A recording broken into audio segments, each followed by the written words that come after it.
Welcome to the concept zone बच्चों। मेरा नाम आशुतोष गोस्वामी है और मैं आप लोगों के लिए आज लेके आया हूँ ट्रांसफार्मर टॉपिक, जो कि अल्टरनेटिंग करंट से रहेगा। और ये एक इंपॉर्टेंट टॉपिक होता है, हर साल इससे क्वेश्चन आते हैं। तो आज बच्चों हम पढ़ने वाले हैं किसके बारे में? ट्रांसफार्मर के बारे में। किसके बारे में? ट्रांसफार्मर के बारे में। तो बच्चों ट्रांसफार्मर है क्या? तो बच्चों ट्रांसफार्मर है एक ऐसा डिवाइस है जो अल्टरनेटिंग वोल्टेज को लो से हाई या हाई से लो कन्वर्ट करता है। ठीक है, वो क्या करता है? वोल्टेज को इंक्रीज भी कर सकता है, डिक्रीज भी कर सकता है। कौन सा? अल्टरनेटिंग वोल्टेज को। ठीक है, तो यहां पे हम बोलेंगे क्या? ट्रांसफार्मर क्या है? It is a device which converts high AC voltage into low AC voltage. ठीक है, ये ऐसा डिवाइस है जो हाई AC वोल्टेज को लो AC वोल्टेज में कन्वर्ट करता है, या फिर लो AC वोल्टेज को हाई AC वोल्टेज में, हाई AC वोल्टेज में। या सिंपली आप डिफाइन कर सकते हो, transformer is a device which increase और डिक्रीज AC वोल्टेज। ठीक है, ट्रांसफार्मर एक ऐसा डिवाइस है जो लो AC वोल्टेज को हाई में या हाई AC वोल्टेज को लो में कन्वर्ट करता है। ठीक है, इसका बच्चों प्रिंसिपल होता है, हर एक डिवाइस का एक प्रिंसिपल होता है। तो ट्रांसफार्मर का प्रिंसिपल क्या है? तो ट्रांसफार्मर का प्रिंसिपल होता है इसका म्यूचुअल इंडक्शन। क्या होता है? Mutual induction. तो ट्रांसफार्मर जो है वर्क करता है प्रिंसिपल ऑफ म्यूचुअल इंडक्शन पे। ट्रांसफार्मर में यहाँ पे दो साइड होता है, एक प्राइमरी कॉइल होता है, एक सेकेंडरी कॉइल। ठीक है, तो यहाँ पे एक कॉइल में करंट फ्लो कराते हैं, तो दूसरे कॉइल में क्या होता है तुम्हारा? यहाँ पे एक करंट या EMF जनरेट होता है। ठीक है, तो इस फिनोमेना को बोलते हैं अपन म्यूचुअल इंडक्शन। प्राइमरी कॉइल में करंट फ्लो कराए, सेकेंडरी कॉइल में करंट इंड्यूस होता है, इसको अपन बोलते हैं प्रिंसिपल ऑफ म्यूचुअल इंडक्शन। ठीक है, ये म्यूचुअल इंडक्शन होता है। तो म्यूचुअल इंडक्शन इनका क्या है बताओ? प्रिंसिपल है। देखिए, ट्रांसफार्मर में एक कोर होता है इस टाइप का, जिसको मैं आयरन कोर बोलता हूं, सॉफ्ट आयरन से बना रहता है, सॉफ्ट आयरन कोर बोलते हैं। इस तरीके से होता है। अब यहां पे इस तरीके से प्राइमरी कॉइल लपेटाया रहेगा ऐसा, और इस साइड भी आपका सेकेंडरी कॉइल ऐसा लपेटाया रहेगा। ठीक है, अब यहां पे लगा देते हैं अपन लोड। क्या रहता है? यहां पे लोड रहता है। ठीक है, तो और यहां पर रहता है हमारा सोर्स। क्या रहता है? सोर्स। इसको बोलेंगे अपन सोर्स, AC सोर्स। तो यहां पर जो वोल्टेज होता है इसको प्राइमरी वोल्टेज बोलेंगे, और इधर जो वोल्टेज आता है इसके अक्रॉस उसको सेकेंडरी वोल्टेज बोलेंगे। और ये प्राइमरी कॉइल है, तो प्राइमरी कॉइल है तो यहाँ पे नंबर ऑफ टर्न्स है, कितना बार लपेटाया है? 1 2 3 4। तो यहाँ पे इसको मैं बोलूंगा प्राइमरी नंबर ऑफ टर्न्स, और यहाँ पे जो टर्न्स रहेंगे उसको सेकेंडरी नंबर ऑफ टर्न्स बोलूंगा। ठीक है, अब यहां पे मैं सोर्स वोल्टेज है तो यहां से करंट निकलेगा। यहां से क्या निकलेगा? करंट। अब एक करंट निकलेगा तो करंट कौन सा करंट होगा? तो AC सोर्स से AC करंट निकलेगा। AC करंट पीरियोडिक होता है, मतलब कुछ हाफ साइकिल में पॉजिटिव होता है, हाफ साइकिल में नेगेटिव, और उसका वैल्यू भी लगातार चेंज होता है टाइम के साथ। तो अल्टरनेटिंग करंट क्या है यहाँ पे? जो समय के साथ, जो टाइम के साथ अपना डायरेक्शन और मैग्नीट्यूड दोनों चेंज कर सकता है। तो यहाँ पे ये करंट जो है चेंज होने वाला करंट है, मतलब कि टाइम के साथ चेंज होने वाला करंट है। तो ये करंट वेरिएबल करंट हुआ। तो करंट वेरिएबल होता है तो करंट से प्रोड्यूस्ड मैग्नेटिक फील्ड भी क्या होगा? वेरिएबल। तो इससे जो करंट फ्लो होगा वो करंट के कारण मैग्नेटिक फील्ड बनेगा ओस्टेट के द्वारा। ओस्टेट ने हमको बताया था कि अभी किसी वायर से करंट फ्लो होता है तो उसके चारों तरफ मैग्नेटिक फील्ड प्रोड्यूस होता है। अब ये करंट इससे फ्लो करेगा तो इसके चारों तरफ मैग्नेटिक फील्ड प्रोड्यूस होगा। करंट चेंज हो रहा है तो मैग्नेटिक फील्ड भी चेंज होगा। अब वो मैग्नेटिक फील्ड है ना, वो मैग्नेटिक फील्ड यहां से चेंज होगा कि नहीं होगा? बताओ। बिल्कुल होगा। अब मैग्नेटिक फील्ड इस कॉइल से चेंज होगा, प्राइमरी कॉइल से चेंज होगा। अब प्राइमरी कॉइल से जब मैग्नेटिक फील्ड चेंज होता है तो उससे लिंक्ड मैग्नेटिक फ्लक्स में भी चेंज होता है। तो इससे जुड़ा हुआ मैग्नेटिक फ्लक्स में भी क्या होगा? चेंज होगा। अब मैग्नेटिक फ्लक्स में चेंज होगा तो हम जानते हैं फैराडे के सेकंड लॉ से कि यहाँ पे EMF इंड्यूस होगा, यहाँ पे EMF इंड्यूस होगा। तो यहाँ पे ये करंट जब फ्लो होता है तो इस प्राइमरी कॉइल में, यहाँ पे इस साइड में बोलूंगा ये क्या है? प्राइमरी कॉइल है, इस प्राइमरी कॉइल में तुम्हारा एक ईएमएफ जनरेट होता है जिसको मैं बोलूंगा प्राइमरी ईएमएफ। अब भाई यहां से करंट फ्लो हो रहा है, यही करंट, अब करंट यहां फ्लो हो रहा है तो इससे जो मैग्नेटिक फ्लक्स निकल रहा होगा, इससे जो मैग्नेटिक फील्ड लाइन निकल रहा होगा वो इससे लिंक्ड है, ऐसा समझ लो। इस तरीके से ऐसा निकल रहा होगा, ऐसा ऐसा निकल रहा होगा बहुत सारा, तो मैं थोड़ा ढंग से बना दे रहा हूं। इससे जो बना, इसमें करंट फ्लो हो रहा है, करंट फ्लो हो रहा है तो इससे मैग्नेटिक फील्ड बनेगा, और वो मैग्नेटिक फील्ड इससे जाके जुड़ेगा कि नहीं जुड़ेगा, जुड़ेगा, 100% मैग्नेटिक फील्ड इससे जुड़ेगा। तो इसका मैग्नेटिक फील्ड चेंज होगा तो इसका भी मैग्नेटिक फील्ड चेंज होगा, मतलब इसका फ्लक्स चेंज हो रहा है तो इससे जो बना हुआ फ्लक्स इससे भी गुजर रहा है वो भी चेंज होगा।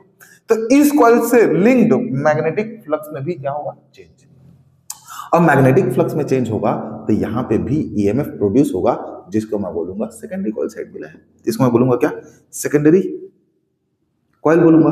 यहां पे भी ईएमएफ प्रोड्यूस होगा, इस ईएमएफ के कारण यहां पे करंट फ्लो करेगा, सेकेंडरी करंट, और ये सेकेंडरी करंट लोड में जाएगा और लोड जो भी रहेगा वो आउटपुट पा जाएगा। तो यहां पे ट्रांसफार्मर है बच्चा, ट्रांसफार्मर में ये एक तुम्हारा एसी सोर्स होता है, ठीक है, एक एसी सोर्स होता है, यहाँ पे प्राइमरी कॉइल लगे रहता है, ये जो है कोर कहलाता है, ये कहलाता है आपका core of transformer, core of transformer, एक्समर लिख रहा हूं शॉर्टकट में, ट्रांसफार्मर, ठीक है। और यहाँ पे आपका क्या है, सेकेंडरी कॉइल है, और यहाँ पे लगा रहता है लोड।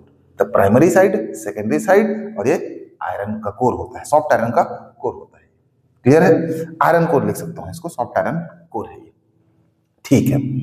अब मैं बताया क्या, ट्रांसफार्मर ऐसा डिवाइस है जो हाई एसी वोल्टेज को लो में कन्वर्ट करता है या लो एसी वोल्टेज को हाई एसी वोल्टेज में कन्वर्ट करता है। इस बेसिस पे यहाँ पे ट्रांसफार्मर दो टाइप के होते हैं, मतलब मैं यहाँ बात करूं टाइप्स ऑफ ट्रांसफार्मर के, टाइप्स ऑफ ट्रांसफार्मर के, तो ट्रांसफार्मर के बच्चे यहाँ पे दो टाइप होता है, एक होता है step up transformer, step up transformer, और दूसरा होता है यहाँ पे step down transformer, step down transformer. अब स्टेप अप ट्रांसफार्मर शब्द से समझ में आ रहा है, इसके वर्ड से समझ में आ रहा है, स्टेप अप, अप तो क्या कर रहा होगा, जो लो एसी वोल्टेज को हाई एसी वोल्टेज में कन्वर्ट कर रहा होगा, जो है ना क्या कर रहा होगा, लो एसी वोल्टेज को हाई एसी वोल्टेज में कन्वर्ट करेगा, उसको मैं बोलूंगा स्टेप अप ट्रांसफार्मर। लो को हाई में कर रहा है, step up transformer.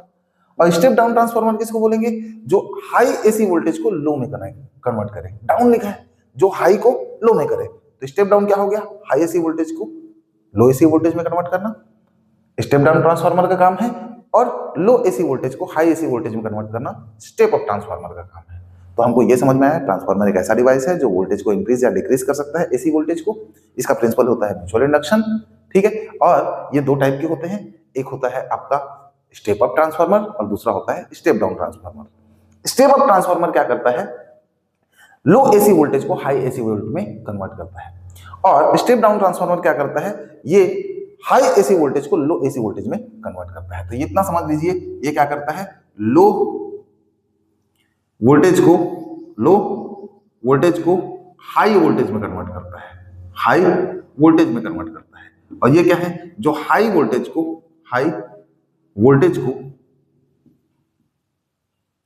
Low voltage में कन्वर्ट करता है, लो वोल्टेज में कन्वर्ट करता है, ऐसे याद रख लीजिए, ठीक है। उसका डायग्राम हमको समझ में आया कि डायग्राम में क्या होता है, डायग्राम में एक इसके पास एक कोर होता है, ये कोर आयरन का होता है, सॉफ्ट आयरन मटेरियल का बना रहता है।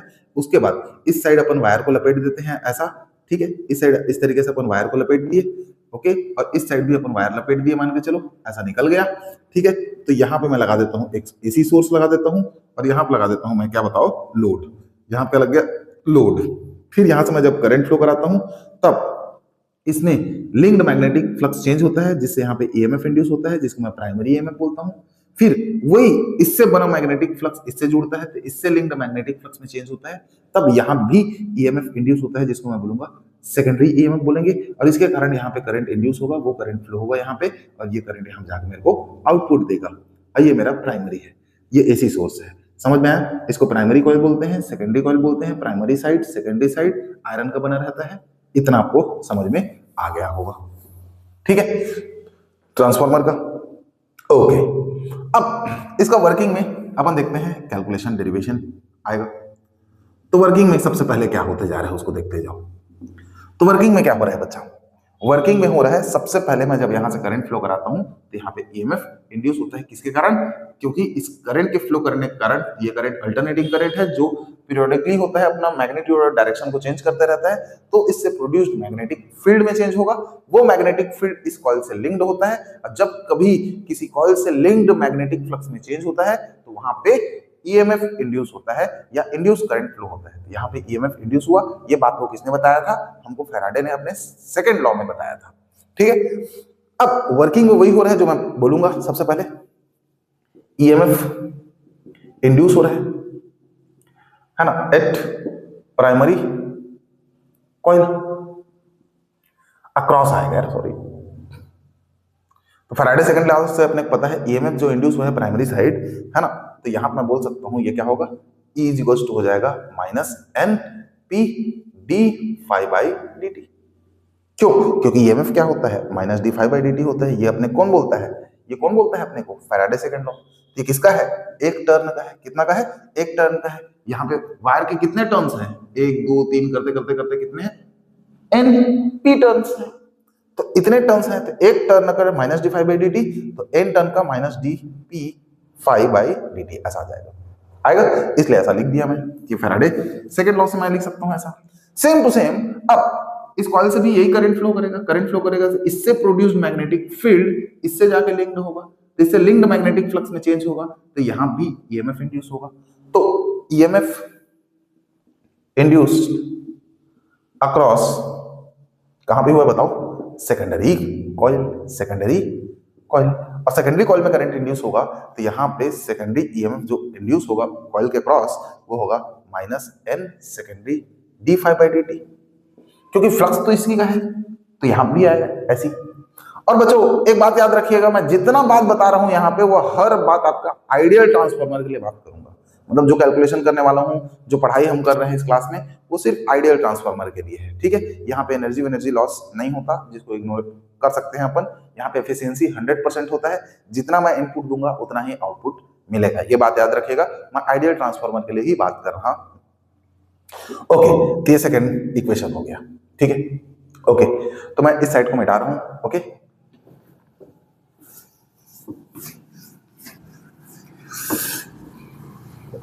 अब देखते जाइए, मैं उन दोनों को डिवाइड कर देता हूं।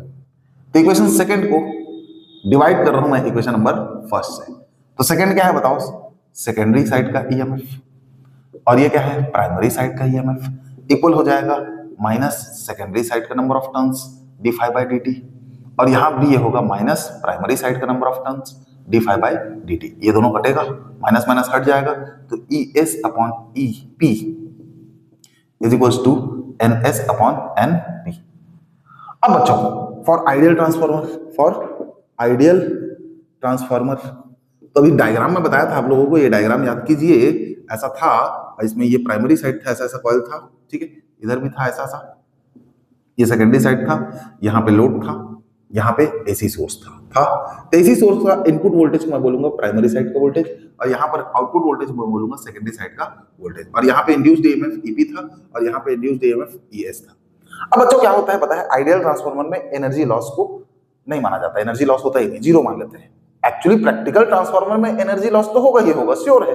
एनर्जी लॉस तो नहीं हो ऐसा वाला बात ही नहीं होगा, एनर्जी लॉस होके रहेगा, क्योंकि यहाँ पे primary coil side copper wire use होता है, सेकेंडरी साइड भी कॉपर वायर यूज होता है। अब कॉपर वायर तो कॉपर का बना है, तो कॉपर का रेजिस्टिविटी होता है कुछ ना कुछ, तो रेजिस्टिविटी के कारण में करंट फ्लो होगा, तो हीट के फॉर्म में एनर्जी वहां पे लॉस होगा। एनर्जी लॉस तो होना ही होना है वहां पे प्रैक्टिकल ट्रांसफार्मर में, बट आइडियल ट्रांसफार्मर ले रहे हैं जिसमें अपन मान के चलते हैं एनर्जी लॉस नहीं हो रहा है। और एनर्जी लॉस नहीं हो रहा है तो यहाँ पर का जो वोल्टेज है और ये वोल्टेज क्या हो जाएगा? इक्वल हो जाएगा। तो यहाँ बोल सकते हो Vp is equals to ES and V secondary is equals to बोल सकते हो EMF सेकेंडरी हो सकता है। ये सेकेंडरी है बच्चा, और ये प्राइमरी, थोड़ा गड़बड़ा गया था। ठीक है, सो मैं बोल सकता हूं यहाँ पे V secondary by V primary equal होगा E secondary by E primary equal to होगा N secondary by N primary. ये बात समझ में आया ही होगा। अब देखते जाइए आगे क्या? आगे यहां पे for ideal transformer, energy loss क्या होता है? जीरो। एनर्जी लॉस क्या होता है? जीरो। एनर्जी लॉस जीरो, इसका मतलब क्या है? मैं जितना इनपुट पावर दूंगा उतना ही मेरे को मिलेगा आउटपुट पावर मिलेगा। आउटपुट पावर मिलेगा, ठीक है। जितना इनपुट पावर दूंगा उतना आउटपुट पावर। क्यों? क्योंकि एनर्जी लॉस नहीं हो रहा है। मैं यहाँ पे एनर्जी दिया, उसको मान के चलो कितना का पावर दे दिया, 100 वाट दे दिया, तो आउटपुट भी मेरे क्या मिलेगा? 100 वाट, क्योंकि एनर्जी लॉस तो हो नहीं रहा है। तो इनपुट पावर इक्वल टू क्या होगा? Output power. और हमको पता है इनपुट पावर क्या होगा? वोल्टेज प्राइमरी साइड का, करंट प्राइमरी साइड का इक्वल होगा वोल्टेज सेकेंडरी साइड का, और करंट सेकेंडरी साइड का। 100%। क्योंकि पावर क्या होता है? पावर होता है VI, बेसिक है, पढ़ते हैं करंट इलेक्ट्रिसिटी में अपन। ओके, अब मेरे को इसको इधर ले जाना है, VP को इसके अपॉन में और IS को इसके अपॉन में। तो IP के अपॉन में आएगा IS इक्वल्स टू VP, इसके अपॉन में आएगा तो VS अपॉन क्या हो जाएगा यहाँ पे? VP। तो इस तरीके से VS अपॉन VP इक्वल हो जाएगा किसके? बताओ, IP अपॉन IS के। तो यहां से क्या पता चल रहा है? वोल्टेज सेकेंडरी, आउटपुट साइड जो वोल्टेज है, सेकेंडरी कॉइल के अक्रॉस जो वोल्टेज है, वो सेकेंडरी करंट के इनवर्सली प्रोपोर्शनल है। देखो VS ऊपर है, यहाँ IS नीचे है, तो इनवर्सली प्रोपोर्शनल है। मतलब यहाँ क्या पता चल रहा है? यहाँ पे वोल्टेज इनवर्सली प्रोपोर्शनल है किसके? बताओ, करंट के। वोल्टेज इनवर्सली प्रोपोर्शनल है किसके? बताओ, करंट के। यस। सो मैं यहाँ पे बोल सकता हूं क्या कि VS upon VP is equal है ES अपॉन EP इक्वल है NS अपॉन NP। ये इक्वल आ जाएगा, बताओ, ये रेसिप्रोकल है, तो VS अपॉन VP है, क्या होगा इसके जगह? IP upon IS, IP upon IS। और इसी बोलते हैं बच्चों अपन ट्रांसफार्मर रेशियो। कैसे डिनोट करते हैं? जिसको बोला जाता है क्या? बताओ, transformer ratio. Clear? Transformer ratio बनाए गए। अब यहां से एक फायदा होता है, वोल्टेज इनवर्सली प्रोपोर्शनल करंट का। इसका मतलब एक फायदा होगा क्या कि जनरली बच्चों अपन जब अल्टरनेटिंग करंट को अपन ट्रांसफर करते हैं, लॉन्ग डिस्टेंस ट्रांसमिशन में अपन यूज करते हैं, तो मान के चलिए मैं करंट यहां प्रोड्यूस किया हूं, कोई पावर स्टेशन है, पावर जनरेशन है, वहां पे करंट प्रोड्यूस किया गया, बनाया गया अल्टरनेटिंग करंट। अब अल्टरनेटिंग करंट मान के चलिए ऐसे 100 एम्पियर करंट बनाया गया।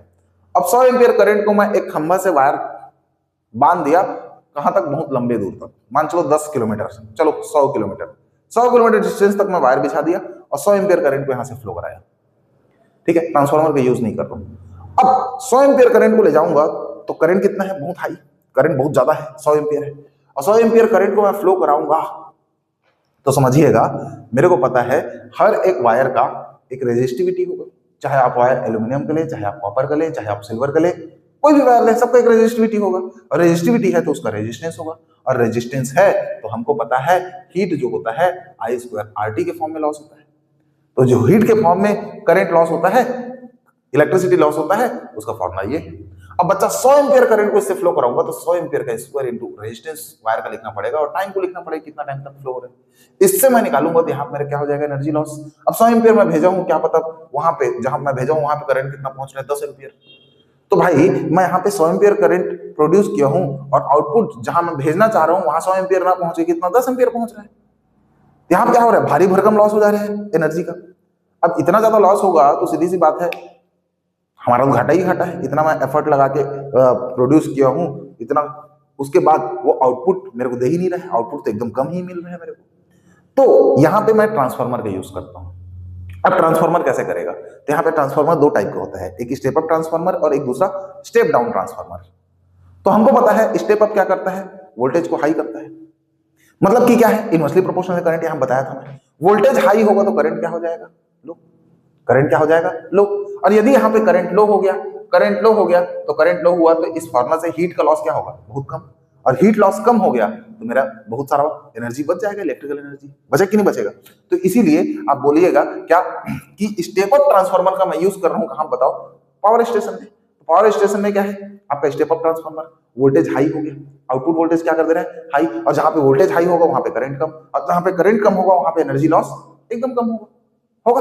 उसके बाद मान के चलो ये मेरा है पावर हाउस, मतलब पावर जनरेशन स्टेशन, और ये मेरा है क्या? घर, जहां मेरे को आउटपुट मिलना है। यहां मैं ट्रांसफार्मर लगाऊंगा, स्टेप अप। क्या करूंगा? स्टेप अप ट्रांसफार्मर लगाऊंगा। और मेरे घर के पास लगाऊंगा step down transformer. Step up क्या करेगा? ये वोल्टेज को हाई कर देगा और करंट को लो। करंट के लो होने के नाम से हीट के फॉर्म में एनर्जी लॉस क्या हो जाएगा? यहाँ पे रिड्यूस हो जाएगा। अब ये वोल्टेज यहाँ पे आया, अब करंट कम है तो कम करंट मेरे को चाहिए नहीं, तब यहाँ पे स्टेप डाउन ट्रांसफार्मर यूज करूंगा। स्टेप डाउन क्या करता है, वोल्टेज को, हाई वोल्टेज को लो कर देगा। ये वोल्टेज को हाई किया है, ये हाई वोल्टेज यहाँ पे आएगा, वो क्या हो जाएगा, इधर आके वोल्टेज क्या हो जाएगा, लो हो जाएगा। और वोल्टेज लो होगा, वोल्टेज कम होगा तो करंट क्या होगा, हाई। तो यहाँ बच्चा करंट क्या हो जाएगा, करंट क्या हो जाएगा, हाई। हो कि नहीं होगा।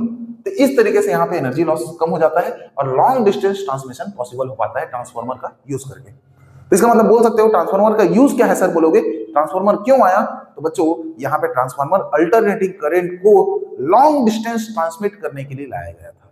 आप लोगों को पता होगा एडिसन ने सबसे पहले हमको डायरेक्ट करंट बैटरी के फॉर्म में दिया था, डीसी। अब डायरेक्ट करंट के लिए क्या है, मेरे को अलग अलग डिवाइस को के लिए अलग अलग बैटरी की जरूरत पड़ेगा। एक बल्ब जलाना है तो बैटरी लगाओ, एक फैन जलाना है तो फैन चलाना है तो बैटरी लगाओ, एसी चलाना है बैटरी लगाओ, सबके लिए अलग अलग बैटरी लगेगा। सोचो कितना ज्यादा इलेक्ट्रिसिटी कॉस्टली पड़ेगा यहाँ पे, और सबके लिए बैटरी खरीदते खरीदते दिमाग खराब हो जाएगा, ठीक है। और दूसरा बात, डायरेक्ट करंट को लॉन्ग डिस्टेंस ट्रांसमिट नहीं कर सकते। क्यों नहीं कर सकते, क्योंकि डायरेक्ट करंट को ट्रांसमिट करने के लिए ट्रांसफार्मर नहीं बना है। ट्रांसफार्मर का यूज करोगे डायरेक्ट करंट के लिए तो ट्रांसफार्मर काम ही नहीं करेगा। क्यों नहीं करेगा, क्योंकि हमको पता है ट्रांसफार्मर का प्रिंसिपल क्या है, प्रिंसिपल ऑफ म्यूचुअल इंडक्शन। अब प्रिंसिपल ऑफ म्यूचुअल इंडक्शन कब हुआ, जब वहां पे करंट चेंज होगा। करंट चेंज होगा तो क्या होगा, मैग्नेटिक फील्ड चेंज होगा। मैग्नेटिक फील्ड चेंज होगा तो क्या होगा, मैग्नेटिक फ्लक्स में चेंज होगा। मैग्नेटिक फ्लक्स में चेंज होगा तो क्या होगा, यहाँ पे आपका ईएमएफ इंड्यूस होगा। अब बिना ईएमएफ इंड्यूस हुए करंट बनेगा नहीं। करंट बनेगा ही नहीं तो कहां से मेरे को आउटपुट मिलेगा, इनपुट में दे रहा हूं यहाँ पे करंट, आउटपुट में करंट कितना मिल रहा है, जीरो। मतलब कि यहाँ पे सीधी सी बात है, डायरेक्ट करंट को मैं फ्लो कराता हूं ट्रांसफार्मर से, तो यहाँ पे डायरेक्ट करंट से क्या होगा, डायरेक्ट करंट मतलब क्या होता है, कांस्टेंट करंट जो अपना वैल्यू चेंज ना कर सकते।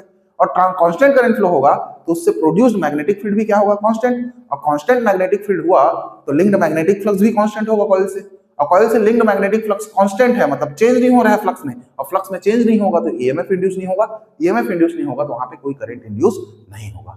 यहाँ पे ये प्रिंसिपल ही खत्म हो जाएगा, प्रिंसिपल ऑफ म्यूचुअल इंडक्शन। तो यहाँ पे ट्रांसफार्मर वर्क ही नहीं करेगा। तो for DC current transformer not works बोल सकते हैं।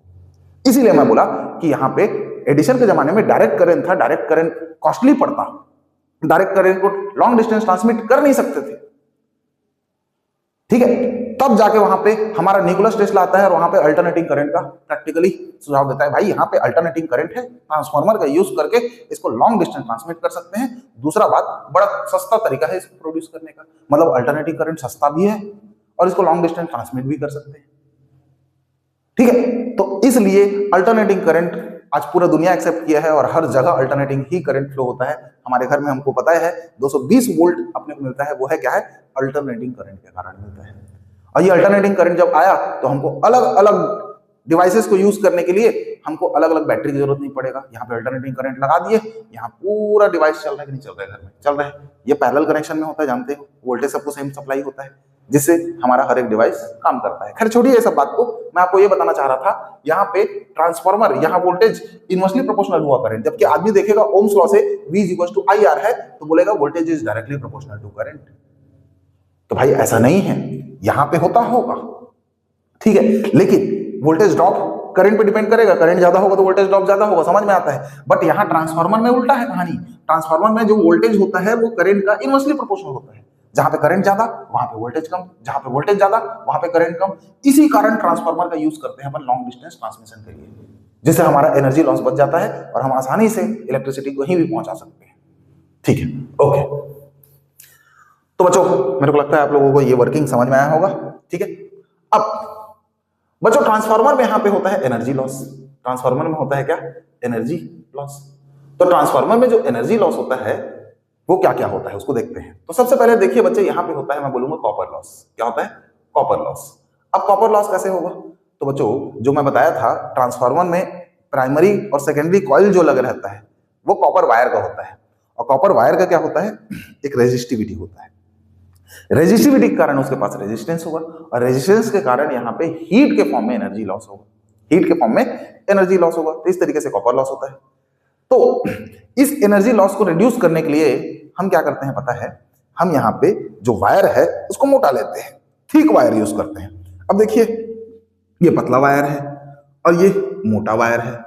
अब मोटा वायर पतला वायर में अंतर यह है, इसका जो क्रॉस सेक्शन एरिया है कम है, इसका जो क्रॉस सेक्शन एरिया है वो ज्यादा है। और हमको पता है रेजिस्टेंस जो होता है वो क्या होता है, ρL/A होता है। तो जिसका एरिया ज्यादा उसका रेजिस्टेंस कम, और जिसका रेजिस्टेंस कम वहां पे एनर्जी लॉस कम होगा हीट के फॉर्म में। तो देखिए यहाँ पे एरिया ज्यादा है, तो ज्यादा एरिया है तो रेजिस्टेंस क्या होगा, कम, और रेजिस्टेंस कम होगा तो क्या हो जाएगा, ऑटोमेटिकली यहाँ पे हीट के फॉर्म में एनर्जी का लॉस क्या हो जाएगा, रिड्यूस हो जाएगा। तो कॉपर लॉस होता क्यों है, कॉपर वायर के कारण होता है, लेकिन इस लॉस को अपन रिड्यूस कैसे करते हैं, इसको रिड्यूस करते हैं अपन थिक वायर के यूज करके। किसका यूज करके, थिक वायर के यूज करके करते हैं, जिससे क्रॉस सेक्शन एरिया ज्यादा होता है, रेजिस्टेंस कम हो जाता है। दूसरा होता है बच्चा यहाँ पे eddy current loss, eddy current loss बोलूंगा, या फिर इसको मैं आयरन लॉस भी बोल सकता हूं, आयरन लॉस भी बोल सकता हूं। अब देखिए एडी करंट कैसे होगा, तो मैं बताया था जो ट्रांसफार्मर का कोर होता है वो किसका बना रहता है, आयरन का। किसका बना रहता है, आयरन का। अब आयरन एक मेटल की तरह काम हो गया, इतना मोटा का मेटल लगा दिया, मान के चलो ट्रांसफार्मर इतना मोटा का, ठीक है।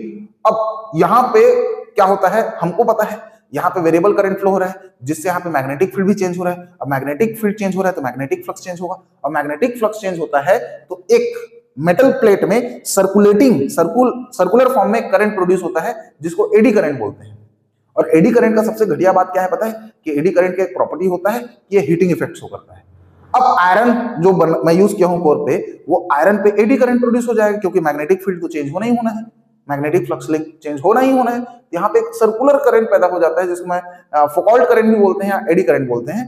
तो ये जो एडी करंट पैदा हुआ है, ये eddy current heating effect show करता है, फिर हीट के फॉर्म में एनर्जी लॉस होगा, होगा कि नहीं होगा, 100% होगा। इसलिए मैं इसको बोलता हूं एडी करंट लॉस या फिर आयरन लॉस बोलूंगा, क्योंकि एडी करंट किसमें होता है, मेटल में, मेटल को यूज हुआ है आयरन, तो आयरन लॉस भी बोलते हैं इसको। अब बच्चों इसको रिड्यूस करने के लिए अपन क्या करते हैं बताओ, उसको लैमिनेट करते हैं, पतला पतला काट के चिपका देते हैं। इससे क्या होता है, एडी करंट जो प्रोड्यूस होता है वो कम हो जाता है, जिससे हीटिंग इफेक्ट बहुत कम हो जाएगा, जिससे आपका एनर्जी लॉस कम हो जाता है, ठीक है। अब तीसरा यहाँ पे एनर्जी लॉस होता है बच्चा, उसको मैं बोलूंगा हिस्टेरिसिस लॉस, हिस्टेरिसिस लॉस। अब हिस्टेरिसिस लॉस क्या है, बड़ा अजीब नाम है सर, अरे समझिए मैं बता रहा हूं। ये होता है क्या कि आपका जो पता है कोर जो बना है किससे बना है, आयरन से बना है, ठीक है। अब यहाँ पे क्या होता है, एक बार आयरन मैग्नेटाइज होता है। अब समझिए जब करंट फ्लो होगा तो उससे मैग्नेटिक फील्ड प्रोड्यूस होगा, ये मैग्नेटिक फील्ड किससे लिंक्ड होगा, आपके आयरन से। और आयरन एक फेरोमैग्नेटिक मटेरियल है। अब फेरोमैग्नेटिक मटेरियल है तो अपने अंदर भी मैग्नेटिक प्रॉपर्टी डेवलप करेगा। अब वो मैग्नेटिक प्रॉपर्टी डेवलप करेगा तो इसको मैं बोलूंगा, जब शुरू में वो मैग्नेट बनेगा आयरन, जब मैग्नेटिक फील्ड उससे गुजरेगा तो मैग्नेट बनेगा, तो वो मैग्नेटाइज होगा, मैग्नेटाइज होगा, होगा कि नहीं होगा। कब मैग्नेटाइज होगा, तो हमको पता है अल्टरनेटिंग करंट जो होता है इस टाइप का होता है, एक पॉजिटिव हाफ साइकिल होता है, एक नेगेटिव हाफ साइकिल। तो पॉजिटिव हाफ साइकिल में जो आयरन है वो क्या होगा, मैग्नेटाइज होगा, आयरन क्या होगा, मैग्नेटाइज होगा। और नेगेटिव हाफ साइकिल में क्या होगा, आयरन आपका डीमैग्नेटाइज होगा। ये मैग्नेटाइज होगा और डीमैग्नेटाइज होगा। तो मैग्नेटाइज डीमैग्नेटाइज प्रोसेस में एक आयरन का एक लूप बनता है इस टाइप का, बीएच कर्व बोलते हैं जिसको अपन, ठीक है, बीएच कर्व बोलते हैं। अच्छा इधर बी इधर एच, ठीक है, बीएच कर्व होता है। अब बीएच कर्व इस टाइप का रहता है ऐसा। अब बीएच कर्व, ठीक है, थोड़ा अजीब सा बना दिया, इस टाइप का जाता है, अरे समझ जाइए बस, इस टाइप का बीएच कर्व बनता है। तो शुरू में मैग्नेटिक फील्ड को बढ़ाऊंगा तो मैग्नेटाइज होते होते मैग्नेटाइज होता है, उसके बाद मैग्नेटिक फील्ड को कम करूंगा तो इस तरीके से वापस इसी रास्ते से नहीं आता है। जब मैग्नेटिक फील्ड को जीरो कर देता हूं फिर भी इसके अंदर मैग्नेटिक प्रॉपर्टी रह जाता है ना। इसको अपन बोलते हैं रिटेंटिविटी, आपको पता ही होगा। अब नहीं पता है छोड़िए सब बात को, मैं ये बताने की कोशिश कर रहा हूं कि हिस्टेरिसिस लॉस क्या है, कि जब आयरन एक बार पॉजिटिव हाफ साइकिल में मैग्नेटाइज होता है और नेगेटिव हाफ साइकिल में क्या होता है, डीमैग्नेटाइज होता है, ठीक है। इस प्रोसेस में यहाँ पे कर्व बन जाता है, बीएच कर्व बोलते हैं जिसको, या हिस्टेरिसिस कर्व बोलते हैं। इस कर्व का एरिया, इस कर्व का जो एरिया होता है वो बताता है कितना एनर्जी लॉस हुआ है, एनर्जी के लॉस को बताता है इसका एरिया, ठीक है। ये बीएच कर्व ज्यादा हो गया, ज्यादा बड़ा बन गया, यहाँ से ज्यादा बड़ा, एरिया बड़ा होता है, एनर्जी लॉस ज्यादा हो जाएगा, ठीक है।